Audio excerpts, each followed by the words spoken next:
ver Josué. Irmãos, pode saber. Ali o Josué estava assumindo o povo ali que Moisés tinha conduzido até aquele momento. Aí Deus estava passando para ele, ele era de Deus, né? Ele estava assumindo A paz, pastor. o governo aí do povo, né? Então Deus passou para ele algumas coisas. Como é que ele deveria ser? E diz assim,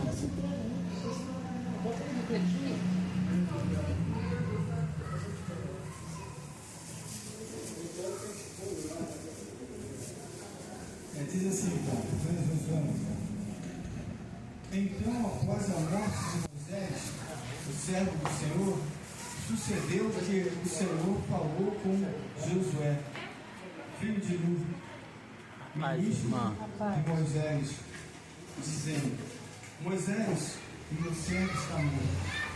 Agora, portanto, levanta-te, vai sobre esse Jordão, tu e todo esse povo, para a terra que eu dou aos filhos de Israel. Todo lugar que pisar a sola do teu pé, vou tenho dado, conforme declarei a Moisés. Desde o deserto do Líbano até o grande rio, o rio Eufrates, toda a terra dos heteus e até o grande mar, em direção ao poente do sol, será o vosso termo. Não haverá homem capaz de permanecer de pé diante de ti, em todos os dias da tua vida. Tal como estive com Moisés, assim também estarei contigo. Não falharei contigo, tampouco te abandonarei. Sê forte e de boa coragem, pois para este povo dividirás a terra por herança, a qual jurei aos teus pais que lhe daria. Somente se tu forte e muito corajoso. Aqui, irmão, para por aqui. Ser forte e corajoso é a parte dele, não é a parte que Deus daria, né? Se Deus está mandando você ser forte, porque você já tem essa capacidade de Glória a Deus. E o que acontece com a gente? Às vezes a gente é forte para muitas coisas, para encarar determinados desafios, né? A gente tem uma coragem, mas para outros a gente é fraco, precisa de um revestimento de Deus para conseguir, sabe, vencer algumas coisas. Um exemplo bem prático, eu gosto de ver as coisas no lado prático dela, né? Lado que a gente vive. O cristianismo não é uma coisa abstrata. Ele é algo que você tem que viver diariamente. Você vai ter situações como ele aqui teria, de encarar um povo muito maior do que eles e que teria que guerrear. Nessa guerra, claro que alguns morrem, né? Todo mundo sabe disso. Uma guerra, não existe um vencedor que não tenha alguma perda. Sempre tem perde alguma coisa. Alguns morrem, mas a guerra é vencida. E o que acontece com a gente? Às vezes a gente tem essa coragem em relação a muitas coisas. Eu trabalho num tipo de trabalho que é perigoso, a gente morre.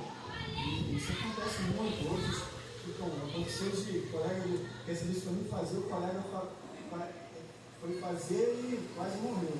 E outros morrem mesmo. Então, mas a gente vê isso aí com naturalidade, né? Não tem medo. Mas para outras coisas a gente tem medo.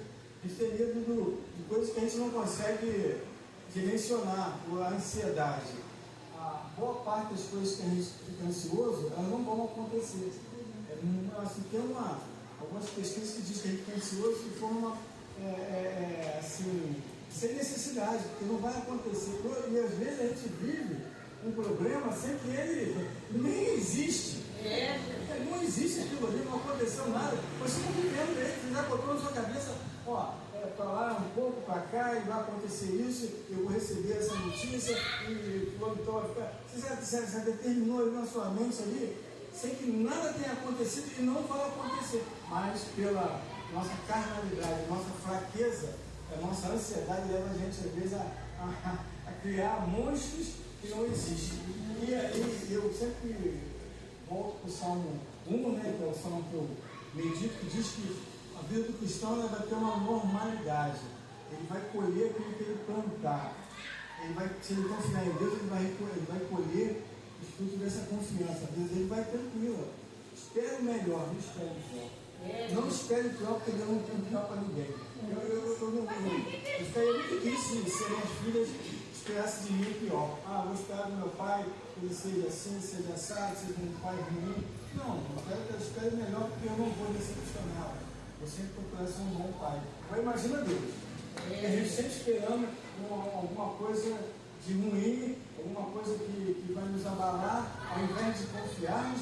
E a Bíblia diz: ser corajoso, ser forte. Você tem que encarar a realidade. Às vezes é duro, né? Às vezes a gente quer correr, quer dar uma desculpa, não quer encarar de frente. Mas a necessidade de a gente encarar e sabendo o que vamos superar. Aleluia, meu Deus. Vamos passar por esse problema. Eu digo que no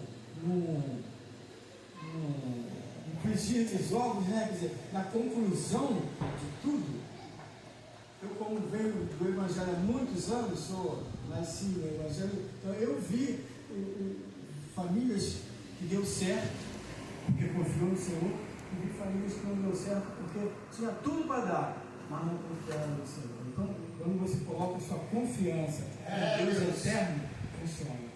Você vai ver que lá no final vai dar tudo certo. Você vai passar por essa vida aqui, e Deus vai te abençoar. Você vai concluir a sua missão com bastante êxito e vai para a eternidade glória a Deus. Glória a Deus. Agradeço a oportunidade da escola.